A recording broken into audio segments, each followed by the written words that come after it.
नमस्कार बच्चों, मेरा नाम है राहुल और आप देख रहे हैं मैथमेटिक्स क्लास। तो आज की कार्यपत्र 28 मतलब वर्कशीट 28 ऋतुएं भाग 1 दिनांक 8/9/2020 विषय सामाजिक विज्ञान भूगोल पाठ 4 जलवायु कक्षा 9।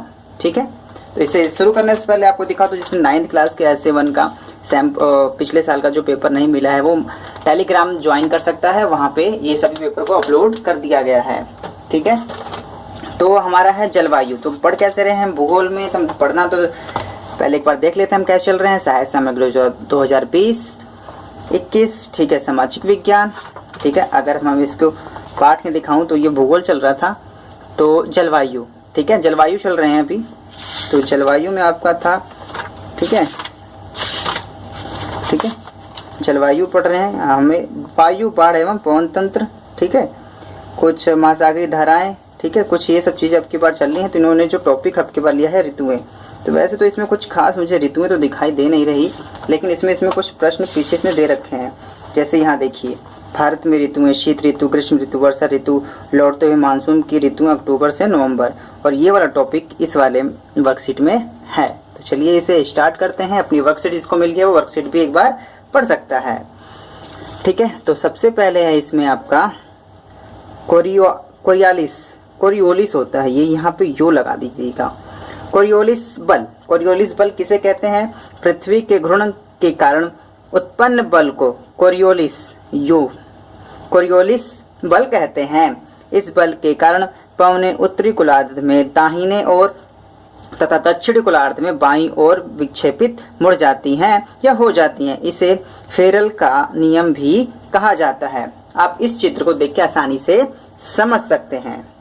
ठीक, जब कोई बल लगता है, जब पृथ्वी घूमती है तो इसके ऊपर जो कोई बल लगता है ना, इसे ही बल को कोरियोलिस बल कहते हैं। अगला है जेट धाराएं। 27 डिग्री से 30 डिग्री तक अक्षांश के बीच वायुमंडल की क्षोभ मंडल परत में अत्यधिक ऊंचाई 12,000 मीटर से अधिक पर एक संकरी पट्टी में पाई जाने वाली तेज पश्चिमी पवनों को जेट धाराएं कहते हैं। इनकी गति गर्मियों में 110 किलोमीटर प्रति घंटा से सर्दियों में 184 किलोमीटर प्रति घंटा हो जाती है। बिल्कुल, आप इसे जेट, जैसे जेट विमान होती है ना, वैसे इनका जो होता है काफ़ी तेज धाराएं होती हैं ये। ठीक, अगला है पश्चिमी चक्रवाती विक्षोभ। सर्दी के महीनों में उत्पन्न होने वाली पश्चिमी चक्रवाती विक्षोभ तेज हलचल या तूफान मध्य सागरीय क्षेत्र से आने वाले पश्चिमी प्रवाह के कारण ये प्रायः भारत के उत्तर और पश्चिमी क्षेत्र में को प्रभावित करते हैं।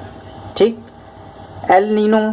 ठीक है, एल नीनो। ठीक है, क्रिसमस के समय ठंडी पेरू जलधारा के स्थान पर अस्थायी, ठीक है, थोड़े समय के लिए अस्थायी तौर पर 2 से 5 वर्ष के अंतराल पर गर्म जलधारा के विकास को एल नीनो का नाम दिया गया है। यह एक स्पेनिश शब्द है जिसका अर्थ है बच्चा, जो बेबी क्राइट्स, ठीक है, जीसस क्राइट्स जैसे है ना, उससे आप लिंक करके याद कर सकते हैं, बेबी क्राइट्स को व्यक्त करता है। इसकी उपस्थिति समुद्र की सतह के तापमान को बढ़ा देती है तथा उस क्षेत्र में व्यापारिक पवनों को शिथिल कर देती है। शिथिल मतलब थोड़ा सा उसमें रुकाव ले आती है। ठीक है, तो मानसून क्या है? मानसून शब्द की उत्पत्ति अरबी शब्द मौसम से हुई है। इसे आप पिछली वर्कशीट में भी थोड़ा सा बहुत आपने पढ़ा था। ठीक है, तो मानसून जो हम पढ़ते हैं ये अरबी शब्द है। इसकी उत्पत्ति किसे? मौसम से हुई है, जिसका शाब्दिक अर्थ है मौसम। ठीक है, मानसून का अर्थ एक वर्ष के दौरान वायु की दिशा में ऋतु के अनुसार परिवर्तन है। मानसून जलवायु की एक विशिष्ट मौसमी प्रतिरूप होता है जिसमें मौसम की अवस्थाओं में बहुत अधिक परिवर्तन होता है। ठीक है, मौसम के बारे में पिछली भी वर्कशीट में पढ़ चुके हैं, आगे पढ़ लेंगे। आगे है ये सभी आपके पेपरों में आए हुए प्रश्न हैं। ठीक है, ध्यान से पढ़िएगा। भारत में मुख्य 4 ऋतुओं को पहचाना जा सकता है। पहला शीत ऋतु, ग्रीष्म ऋतु, मानसून का आगमन, मानसून की वापसी। 4 प्रकार की ऋतुओं के नाम से भारत में जाना जाता है। तो तो हम यहाँ पे दो प्रकार के मुख्य पढ़ेंगे, शीत ऋतु और ग्रीष्म ऋतु है। ठीक है, शीत ऋतु और ग्रीष्म ऋतु के बारे में पढ़ेंगे। तो इधर लिखा हुआ है आपका समय, जो शीत ऋतु का स्टार्ट होता है, जो ठंडी स्टार्ट होती है, समय मध्य नवंबर से फरवरी। उत्तरी पूर्व व्यावहारिक पवनें स्थल से समुद्र की ओर बहने लगती हैं। उत्तर भारत में दिसंबर एवं जनवरी सबसे ठंडे महीने होते हैं। ठीक है, आपने देखा हो ठंडे में काफ़ी, दिसंबर में और जनवरी में काफ़ी ठंड पड़ने लग जाती है। यहाँ कमजोर उच्च दाब का क्षेत्र होता है।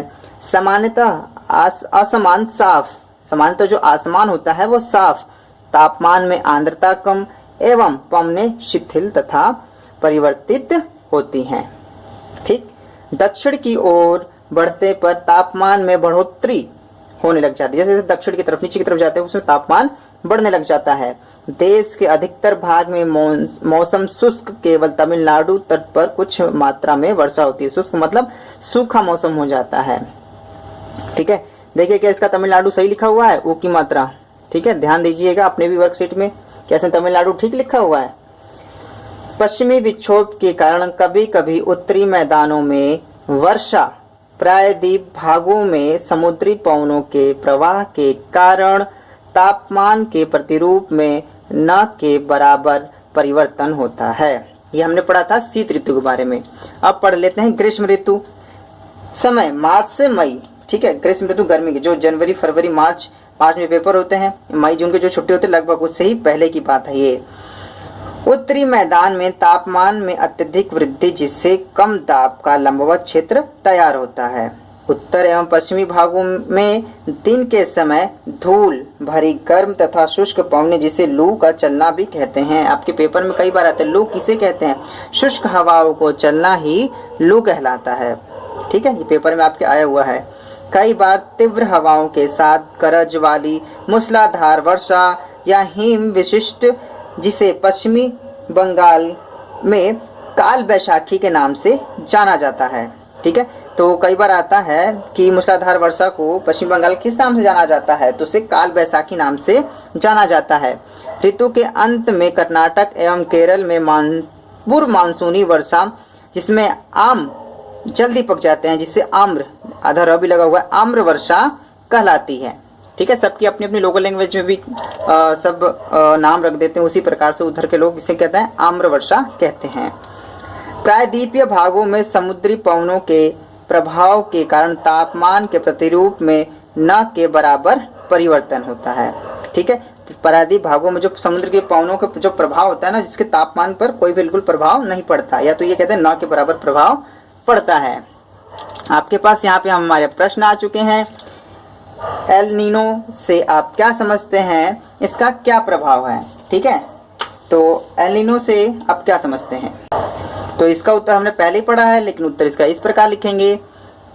एल नीनो दिसंबर के महीने में पेरू से तट के नज़दीक आने वाली एक अस्थायी गर्म जलधारा है। इससे वहाँ का तापमान बढ़ जाता है और व्यावहारिक पवनें कमज़ोर पड़ जाती हैं। ठीक, अब दूसरा है, दिल्ली में चेन्नई की अपेक्षा शीत ऋतु एवं ग्रीष्म ऋतु के तापमान में अधिक अंतर होता है, क्यों? समझाए। अगर आप पिछली वर्कशीट देखेंगे, ठीक है, तो चेन्नई था और दिल्ली और चेन्नई, तो पिछली वर्कशीट में आपकी बार है केरल और दिल्ली था। ठीक है, तो वैसे जलवायु में कितना अंतर होता है? लगभग दोनों में एक ही रीजन है। ठीक है, जो दिल्ली है वो समुद्र से काफ़ी दूर है, केरल और चेन्नई समुद्र से काफ़ी पास में है, तो चेन्नई का जो तापमान होगा एक समान रहता है पूरे साल भर, और दिल्ली का गर्मी में गर्म और ठंडी में ठंडा, क्योंकि वो समुद्र से काफ़ी दूर है। तो यह चेन्नई में वार्षिक तापमान लगभग एक जैसा होता है, क्योंकि चेन्नई समुद्र तट के समीप है, जबकि दिल्ली में शीत ऋतु एवं ग्रीष्म ऋतु के तापमान में अधिक अंतर होता है, क्योंकि दिल्ली समुद्र तट से काफ़ी दूरी पर है। ठीक है, जैसे मैंने अभी कहा था, इसलिए यहाँ गर्मियों में अधिक गर्मी और सर्दियों में अधिक सर्दी होती है। अगर आपको मैप दिखाया जाए तो देखिए, ये रहा दिल्ली, ठीक है, केरल ये रहा, और आपने इसने की क्या बार क्या कहा था? चेन्नई। तो चेन्नई आपका कहाँ है? चेन्नई एक्सप्रेस आपने पढ़ा था ना, या पढ़ा नहीं, देखा होगा आपकी फिल्मों में।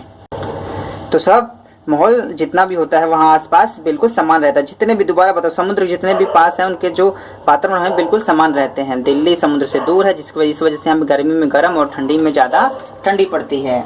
ठीक है, ये उतार लिया होगा आपने। चलते हैं हम अगले प्रश्न पर। भारत में शीत ऋतु की कुछ प्रमुख विशेषताओं को लिखिए। ठीक है, तो प्रश्न तीसरा है।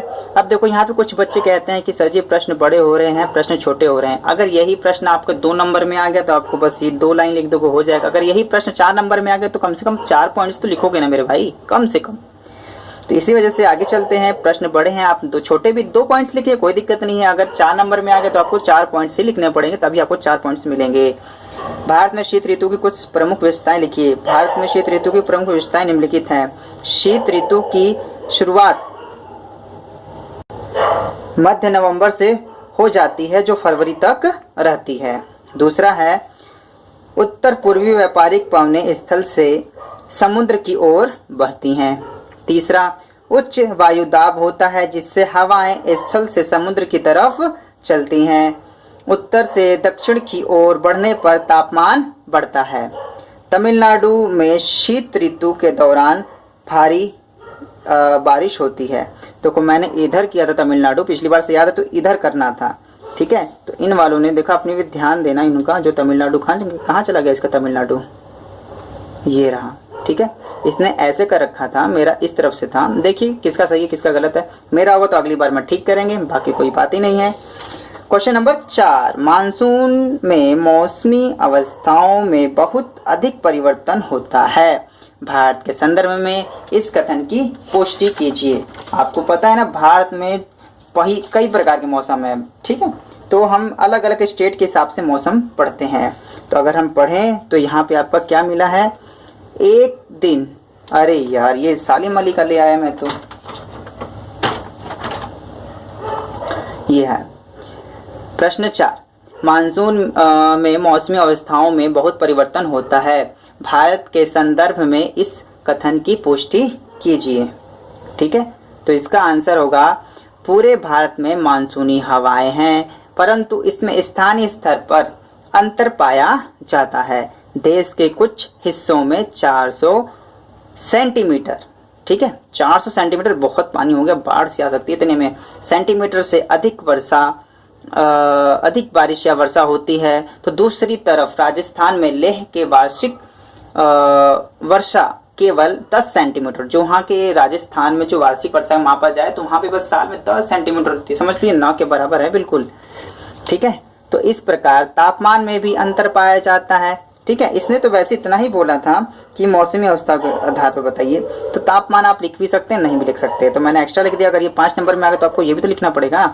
इसी प्रकार तापमान में भी अंतर पाया जाता है। दक्षिण भारत में औसत तापमान 25 से 30 डिग्री सेल्सियस रहता है, वहीं राजस्थान में 50 से 55 डिग्री सेल्सियस तथा कभी कभी तो इससे भी अधिक हो जाता है। इस प्रकार मानसून में मौसमी अवस्था अलग अलग प्रदेशों में अलग अलग होती है। भारत में हमेशा प्रदेश के आधार पर देखा जाता है, क्योंकि हर एक प्रदेश का अलग अलग मौसम होता है। ठीक है, जहाँ दिल्ली का कहाँ गर्मी में गर्म, ठंडी में ठंडी, कहीं वहीं अगर मुंबई का बिल्कुल सामान्य रहता है। ठीक है, माई सीबीएसई क्लास की इस वीडियो देखने के लिए धन्यवाद। जय हिंद, जय भारत।